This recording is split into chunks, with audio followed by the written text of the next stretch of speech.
నిహారిక నిహారిక తొందరగా రండి, టైం అవుతుంది. ఇంకా ఎంతసేపు నిహారిక, త్వరగా రండి.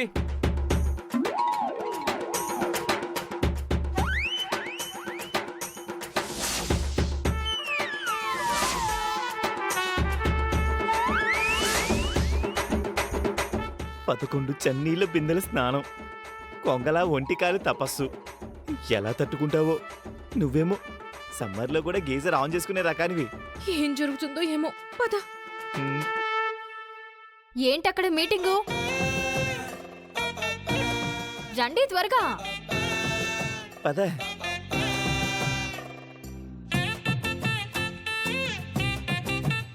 అత్తయ్య వాళ్ళు వినాలని వాయిస్ వాల్యూమ్ పెంచుతున్నా. మరి మీకోసం ఇంకా ఎంతసేపు అని వెయిట్ చేయాలి? అవని, జరిగిందేదో జరిగిపోయింది. ఇప్పుడు ఇలాంటి శిక్షలు అవసరమా చెప్పు? మరి పాప ప్రక్షాళన ఎలా జరుగుతుంది? నాకు నిజం చెప్పండి, పాప ప్రక్షాళన కాన్సెప్ట్ మీదే కదా? ఆ పూజారితో కావాలని చెప్పించారు కదా? ఆ, సరే, మాకు నిజం చెప్పండి. అమ్మవారు పూనడం అబద్ధం కదా? అది నిహారిక కాన్సెప్ట్ కదా? ఏం కాదు, అది నిజం.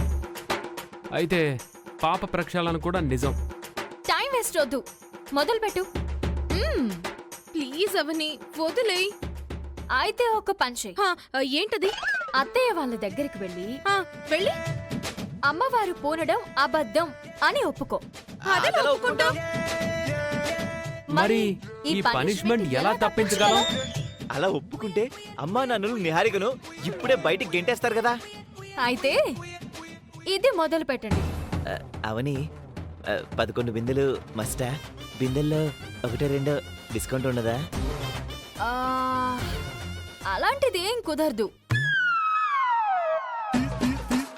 ఇక్కడ ఎపిసోడ్ అంతా అత్తయ్య వాళ్ళు సీసీ కెమెరాల్లో లైవ్ చూస్తూ ఉంటారు. డిస్కౌంట్లు, అరువులు ఏం ఉండవు.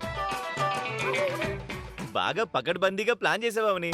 యా, నేను అమ్మవారి విగ్రహాన్ని ఇంటి నుంచి తరలించినప్పుడు మీ ఆవిడ నన్ను సీసీటీవీ ఫుటేజ్ తోనే పట్టించింది కదా.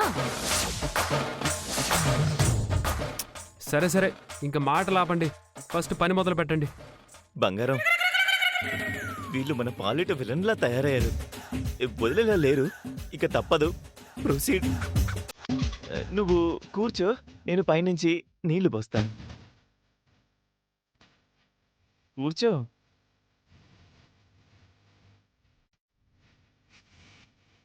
బయట వెదర్ చాలా కూల్ గా ఉంది కృష్ణ. ఇంకా లేట్ అయితే చలి పెరిగేలా ఉంది. మేము సినిమా చూస్తూ ఉంటాం, మీరు స్టార్ట్ చేయండి. బావా,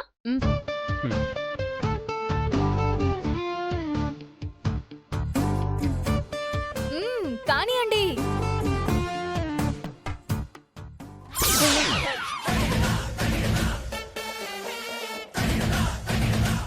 ఏమైంది కృష్ణ? బంగారం, ఇది ప్రతిపక్ష కుట్ర. ఏమైంది? ఇందులో ఐస్ ముక్కలు కలిపారు కదా, లేకపోతే ఇంత చల్లగా ఎలా ఉంటాయి? నిజమా కృష్ణ? అవును బంగారం, మంచు కొండల నుంచి తెచ్చినట్టున్నాయి. కాసేపుంటే నా చేయి కూడా గడ్డగట్టుకుపోయేది. అవని, వీళ్ళు తప్పించుకోవడానికి నాటకాలు ఆడుతున్నారు. అత్తయ్య, ఏంటమ్మా? చూడండి. అమ్మా మహా తల్లి, మొదలు పెడతాంలే. ఆ, ఏం లేదులే అత్తయ్య. సరేనమ్మా. కృష్ణ, స్టార్ట్ చేస్తా.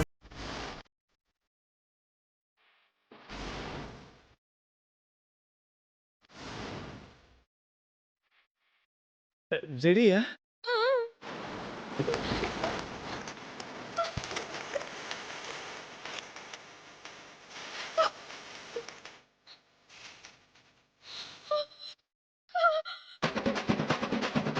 అయ్యో, నా బంగారానికి ఎంత కష్టం వచ్చింది. ఒక్కటి. కూర్చో.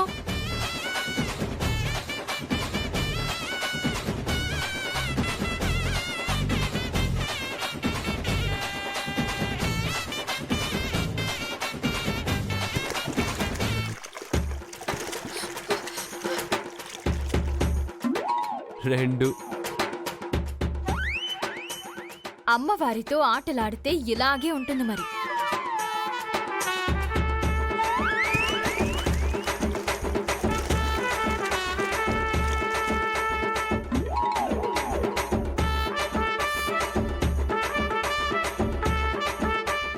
11 అయిపోయింది రాబుజ్జి.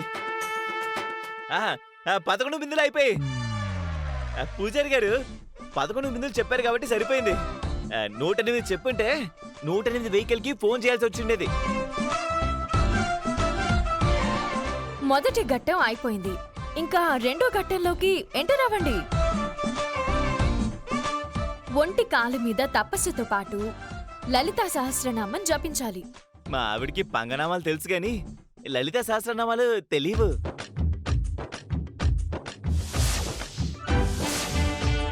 నాకు తెలుసుగా. ఒంటి కాలు మీద నిలబడు. కాలు కింద పెట్టకూడదు.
అయిపోయిందా? ఇంక లోపలికి వెళ్ళొచ్చా? బంగారం రా.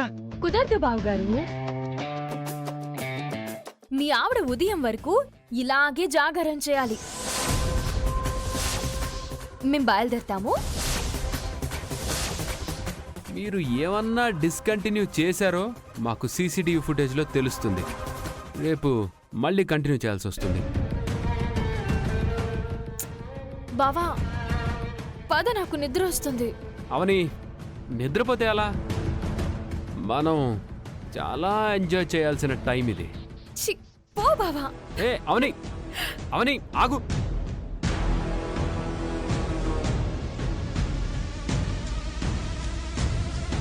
నా వల్ల కావడం లేదు. కాలు కింద పెడతా. వద్దు బంగారం.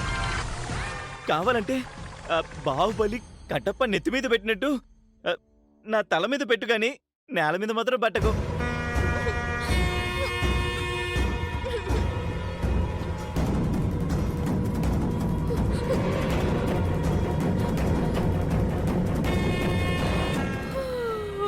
నిహారిక,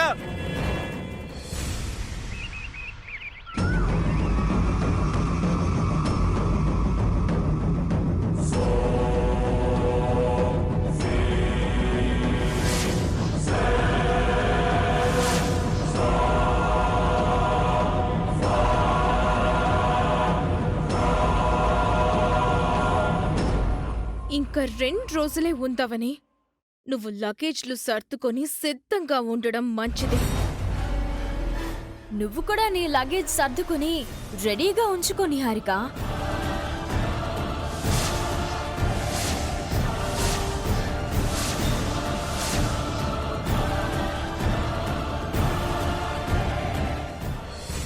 ఇంకా 2 రోజులే ఉందని లెక్కలేసుకుంటున్నావా? గడువు దగ్గర పడుతున్నా నీలో ఎలాంటి టెన్షను కనిపించడం లేదవని. ఎందుకు టెన్షన్ పడ్డాం? చట్టం తన పని తాను చేసుకుపోతుంది అన్నట్లు దైవం తన పని తాను చేసుకుంటూ పోతుంది. అందుకే నేను కూల్గా ఉన్నాను, నీలా టెన్షన్ పడకుండా. నిన్నటి విజయం నీ మొహంలో బాగా కనపడుతుందవని. అవునా? నువ్వు అల్ప సంతోషివి. చిన్న చిన్న వాటికి ఆనందపడిపోతావు. వ్రతంలో నేను చేసిన దానికి నాతో 11 బిందెలు స్నానం చేయించి ఒంటికాలు మీద నిలబెట్టినందుకు సంతోషపడిపోయావు. కానీ 2 రోజుల్లో నువ్వు నా కాళ్ళు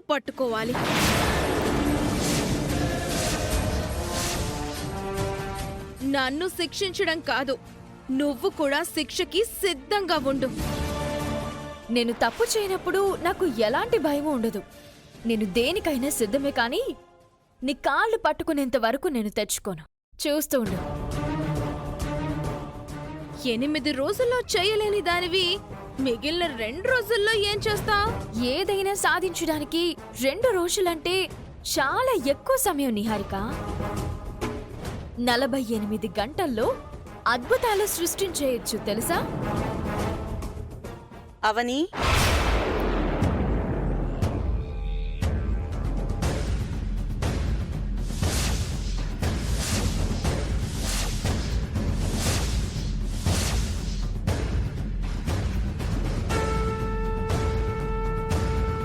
కింద నువ్వు కనబడలేదని నీ గురించి పైకొచ్చాను. ఆ, ఏం కావాలత్తయ్య? పక్కింటి వాళ్ళు యుఎస్కి వెళ్తున్నారంట, పలకరించొద్దాంరా. పదండత్తయ్య. నువ్వేంటి కంగారుగా ఉన్నావు? ఆహా, ఏం లేదత్తయ్య.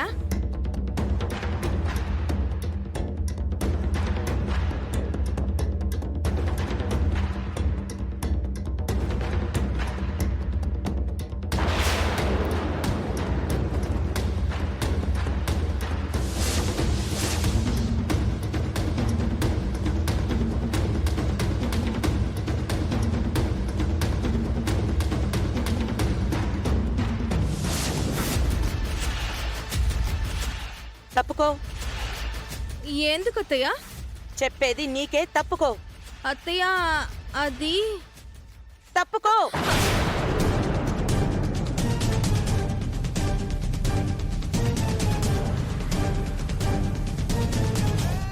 ఎటు చూసేసింది కాబట్టి అడ్వాంటేజ్గా తీసుకోవాలి. ఈ బోర్డేంటి 8 నెంబర్లు రౌండప్ చేస్తున్నాయి? ఒక నెంబర్ టిక్ పెట్టుంది. దేనికి సంబంధించింది ఇది? నిహారిక ఏదో రాసుకుందిలే అత్తయ్య. మనం వెళ్దాం పద. దీని గురించి నాకు వెంటనే తెలియాలి. చెప్తానత్తయ్య. నాకు అవనికి మధ్య జాతకం విషయంలో ఓ ఛాలెంజ్ జరిగింది. నువ్వు 10 రోజుల్లో నన్ను బయటికి పంపిస్తే నేను ఇంట్లో నుంచి బయటికి వెళ్ళిపోతాను. ఒకవేళ నువ్వు నిరూపించలేకపోతే నన్నేం చేయమంటావో నువ్వే చెప్పు. అమ్మవారి గుడిలో అందరి ముందు నా కాళ్ళు పట్టుకొని క్షమించమని అడగాలి. ఇంటి నుంచి బయటికి పోవాలి. నువ్వు చెప్పిన ప్రతిదీ చేయడానికి నేను రెడీ. ఆ 10 రోజులకి సంబంధించింది ఇది. నిహారిక చెప్పింది నిజమా? నిజమే అత్తయ్య. ఇద్దరు నాతో రండి. మీ సంగతి అక్కడే తెలుస్తాను. రండి. అత్తయ్య, అత్తయ్య,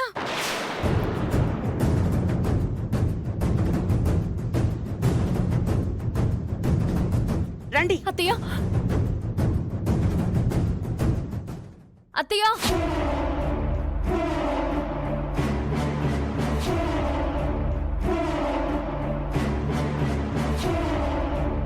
అత్తయ్య, ఇంకేం మాట్లాడకండి. కృష్ణ, శ్రీకర్, అందరూ బయటికి రండి. ఏమైంది వేద?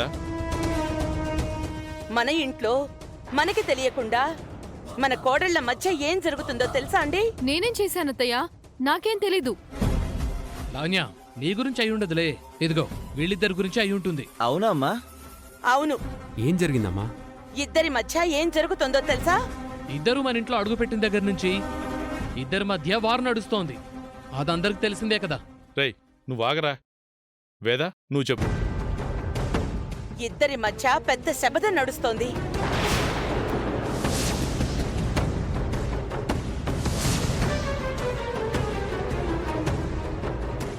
శపథమా? అవునండి. జాతకం విషయంలో ఇద్దరూ ఛాలెంజ్ చేసుకున్నారు. ఛాలెంజా? ఏమని? నువ్వు చెప్పు నిహారిక. ఒకరోజు కులకర్ణి స్వామిగారి శిష్యుడు డైరీ తీసుకొనొచ్చి నా జాతకంలో ఎలాంటి తప్పు లేదని నిరూపించాడు కదా.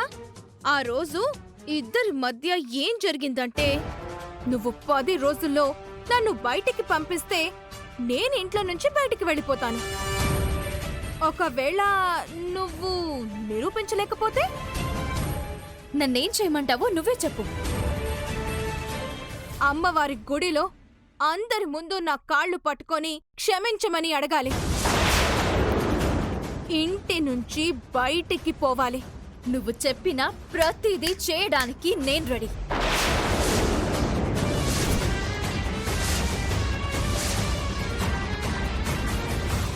మన మధ్య మామూలుగా తిరిగేస్తున్న ఈ ఇద్దరు ఎలాంటి పోటీలో ఉన్నారో చూడండి. ఈ విషయం నాతో ఇంతవరకు ఎందుకు చెప్పలేదావని? బావా, అది అవని, ప్రతి విషయంలోనూ నీకు నేను వేద సపోర్ట్ చేసుకుంటూ వస్తున్నాం. ఈ విషయంలో మాత్రం నిహారికని తప్పు పట్టొద్దని చెప్పాం కదా. మరెందుకు ఇలాంటి ఛాలెంజ్లు చేస్తున్నావమ్మా?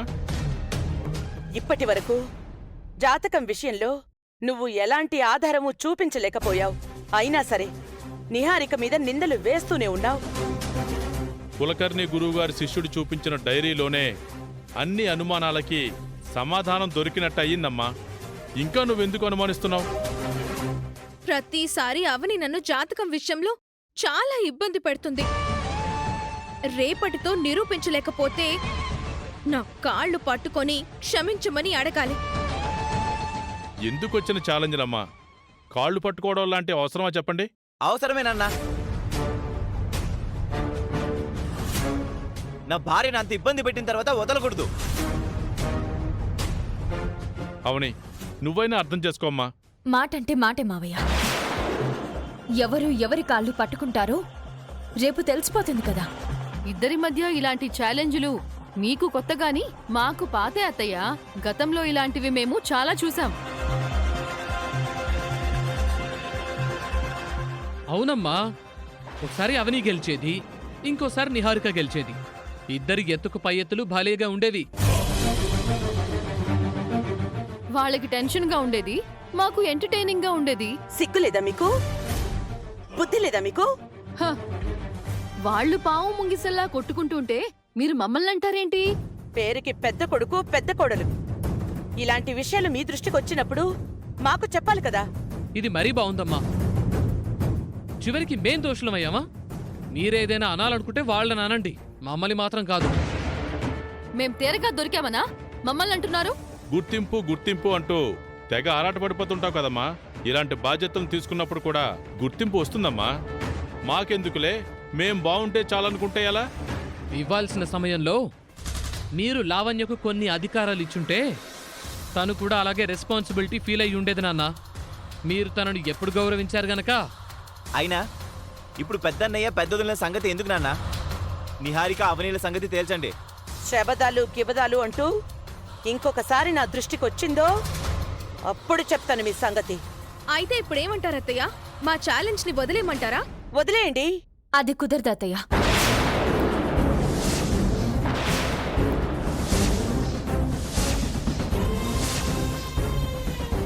ఇంకా రేపటి వరకు టైం ఉంది కదా. నిరూపించడానికి నేను ప్రయత్నిస్తాను. ఎలా నిరూపిస్తావో నేను చూస్తాను. నువ్వు నిరూపించకపోతే మాత్రం నా జాతకం గురించి ఇంకెప్పుడు మాట్లాడకు. మాట్లాడను అని అన్నాను కదా. అయితే రేపు తేలిపోతుందిలే. అందరం రేపు గుడిలో కలుసుకుందాం.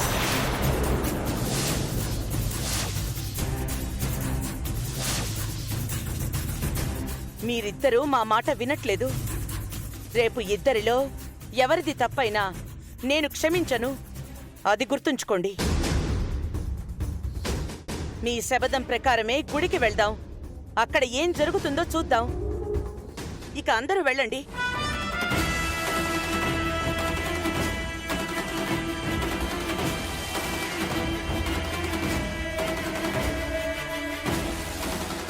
ఇద్దరు కోడళ్ల మధ్య ఈ పోరేంటండి? మిగిలిన విషయాల్లో అవని అన్నీ బాగానే చేస్తుంది. నిహారిక జాతకం విషయం వచ్చేసరికి మనకి వ్యతిరేకంగా ప్రవర్తిస్తుంది. రేపటి వరకు ఎదురు చూద్దాం. రేపు తేలిపోతుంది కదా.